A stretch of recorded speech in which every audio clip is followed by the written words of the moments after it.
Welcome to my vlog. Please support my channel, JR Vlog mga lods. Live tayo ngayon. Tayo ay mag-lunch. Mahal mo yun. Sabi mo, wala iniwan ng pera. Wala dito.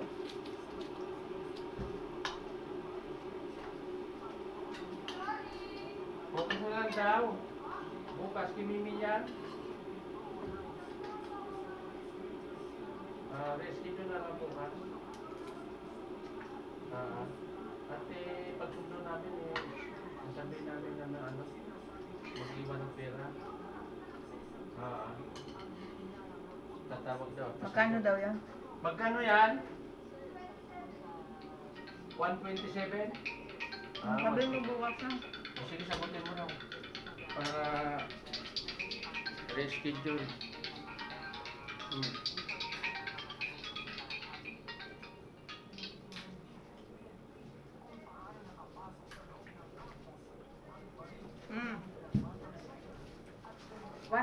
Reschedule mo na lang bukas. Magkano yan? 227? Sige, bukas na lang hindi nag-iwan. Sige, salamat.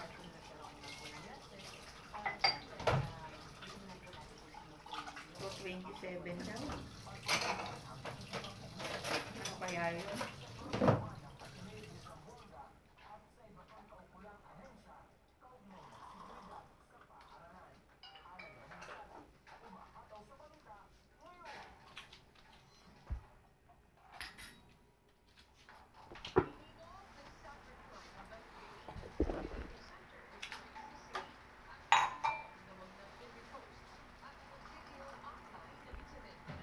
Dati kung meron akong wire, yung binili mo bang wire, binawi mo rin? Yung Di pink? ba pumili ka ng wire na Yung pink? Oo.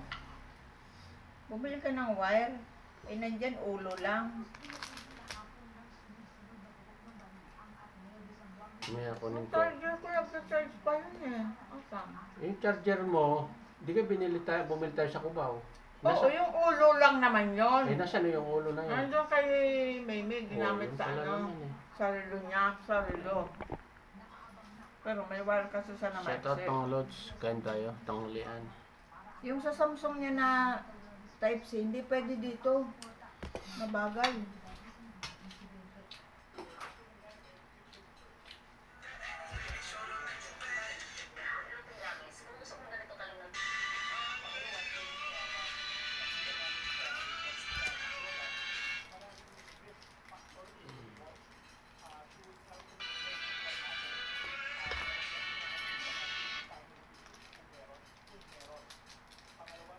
Nasaan ang gulay mo dyan? Ihalo ko na siya.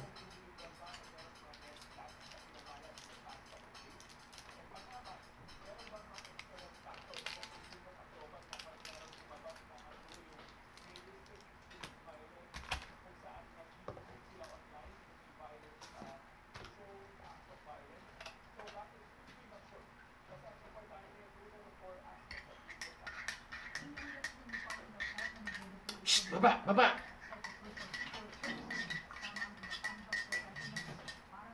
Magkantay ka ng pakainin ha? Baba! Baba!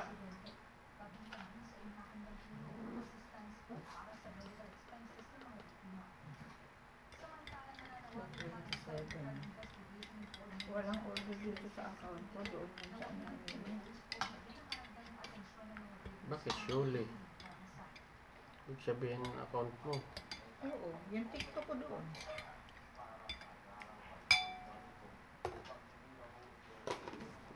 ₱100 plus lang ang followers ko doon. Dito, 1K na.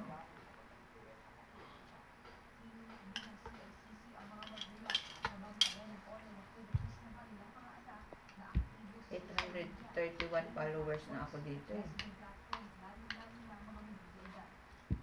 Ay doon, 100 wala Kain pa. tayo mga lods.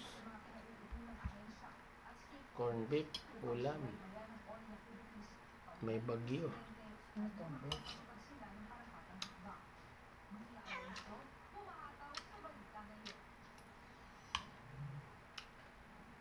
Pasipit. Hmm. Raul. Baliw.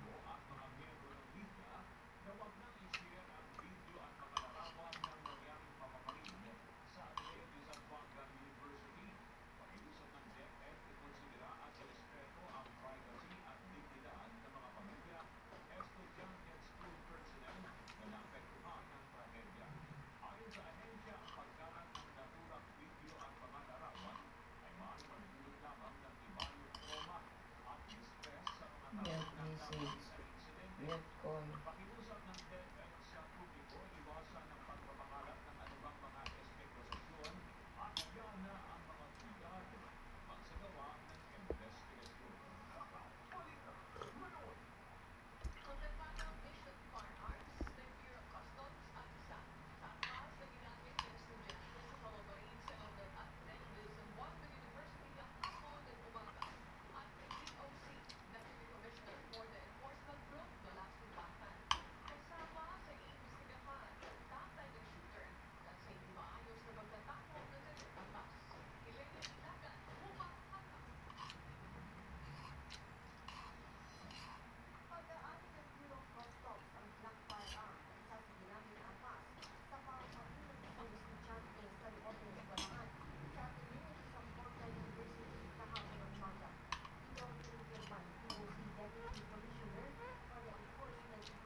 Break time yun eh. May coffee time.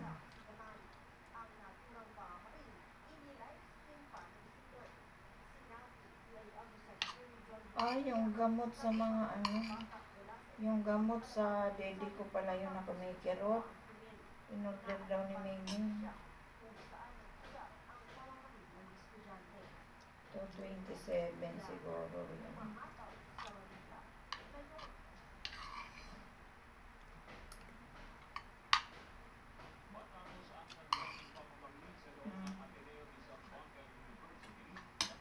Gamot sa bukol. Yung dati kong ginagamit na ano. Bitoon. Kasubok na rin ako niyan. Hindi naman nawawala ang bukol.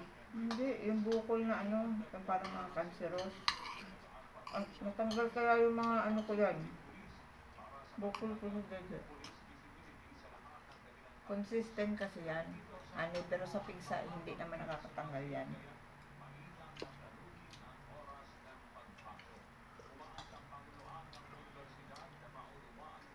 Kayo, kasi yung pigsa, nahihinog na pitisa.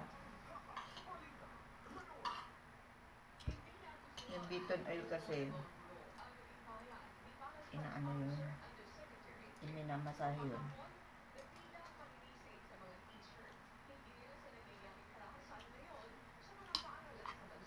Kung sa Villamor sumagot, doon tayo pupunta. Ay! Ano yan mga, ikaw,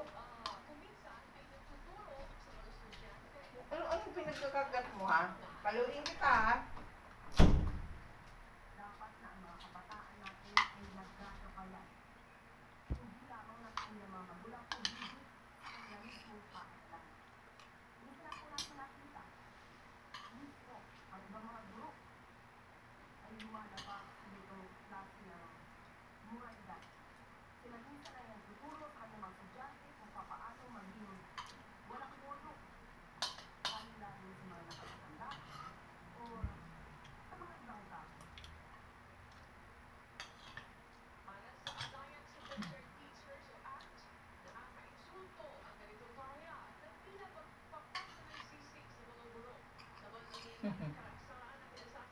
may lalong gurok na ano sa'yo magagalit. Claire,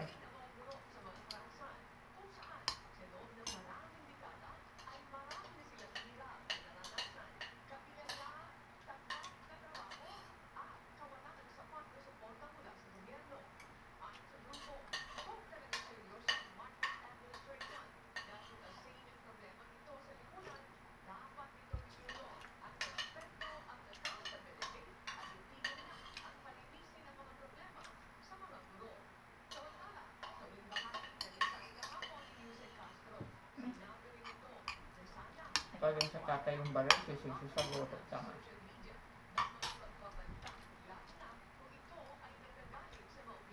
Ba't nakaano ka? Sa Tanggalin mo yan. hindi ka naman kasama eh. Nakita yung mukha ko. Edit mo yun. Putulin mo yung ano.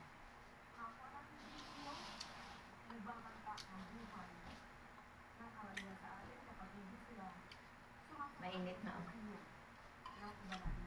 Ang kakasuhan dyan yung ama. Kapabayaan ng gamit niya.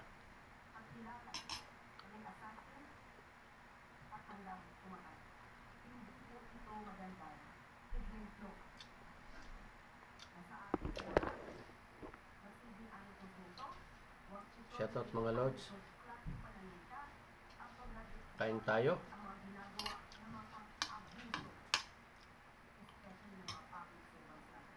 Oras ngayon ay 11:55. 11:50. Tanghali na mga lods. Tanghalian.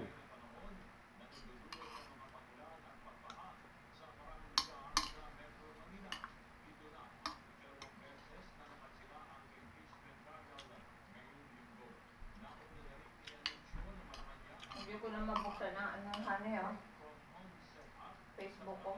Wala na. At iba naman yan? Wala dyan? Wala. Yung cellphone na yan? Mm-mm. Ay, ilagin mo na lang sa Google. Hanapan mo ng paraan sa Google yan.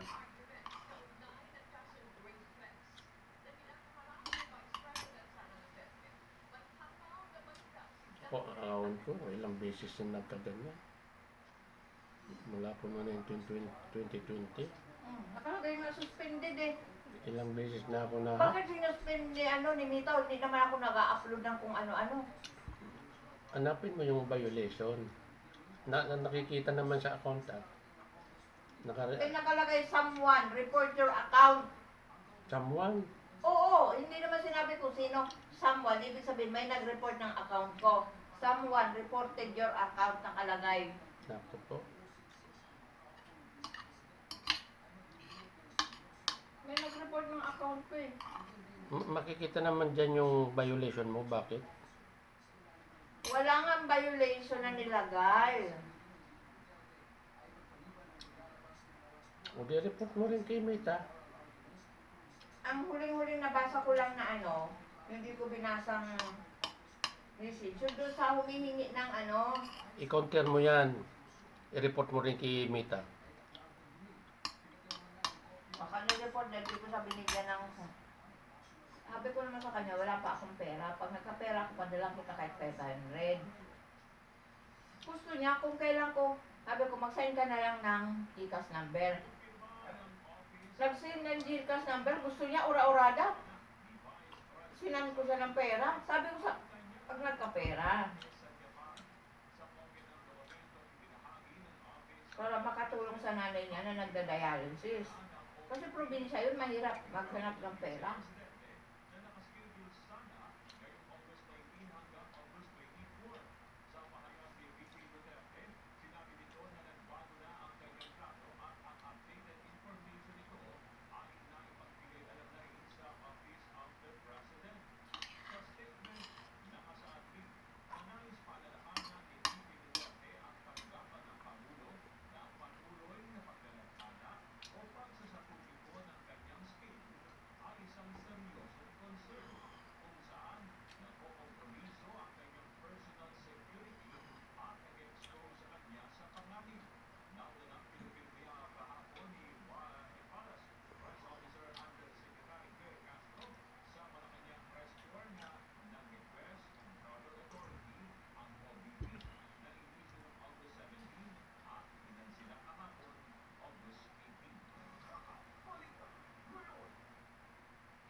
Kay Porfirio.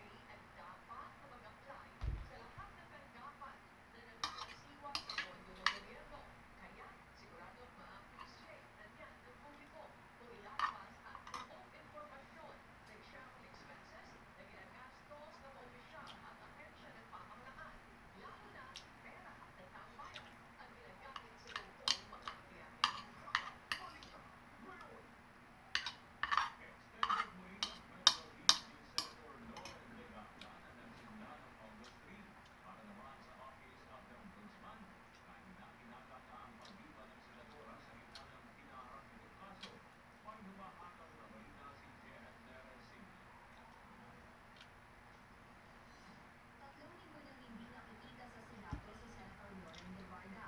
Ayon kay Senate Secretary Renato Bunto Jr., muling nagbigay ng formal na abiso sa kanyang tanggapan ng opisina ni Senator Legarda, kung saan in-extend ng mambabatas ang kanyang medical leave hanggang ngayong araw, August 19. Base sa impormasyon, nagsimula ang medical leave ng senadora noong August 3 na dapat sana ay hanggang August 12 lamang. Pero para sa Office of the Ombudsman, kanina kinalaanin na ang extension ng medical leave ng mambabatas.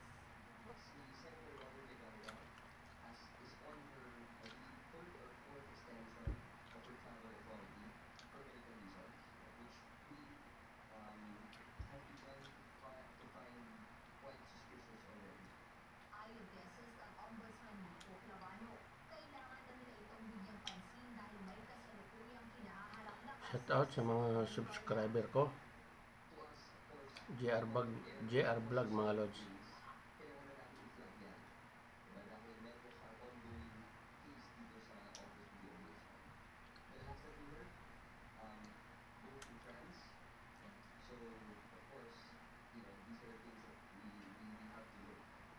Dahil nasa France umano ang senadora kasama ang kanyang anak na si Batangas First District Representative Leandro Leviste, hindi inaalis ngayon ng ombudsman ang posibilidad Medyo mainit na dito sa Manila. sa mga ito. Possible na nag-seek ng asylum. However, the only ground that she Sana sa Batangas mainit na rin para makapunta bukas. asylum is political persecution. Yun lang po yung pwedeng gawing rason ni Senator Lauren Legarda at Congressman Leandro Leviste tuwing sa France kung gusto niyang 6930. Dagdag ni Assistant Ombudsman 9480. Clavano, Lord, painitin mo bukas para makapunta na ako sa Batangas bukas. mag-ina sakaling magtagal pa sila sa abroad. 94. Dito sa Manila, mainit na. May padating na bagyo pero malayo. Labas pa ng Pilipinas eh.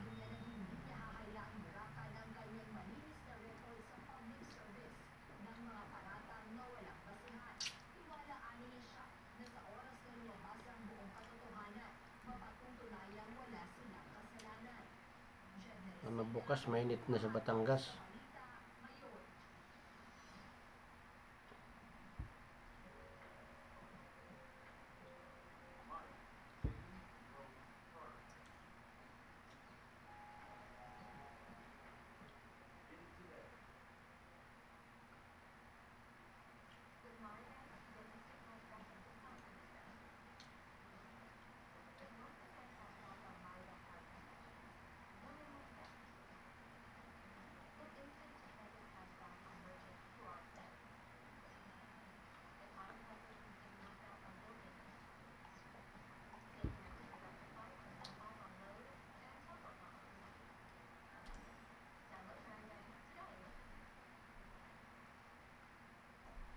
Hindi talaga ako makapag-login.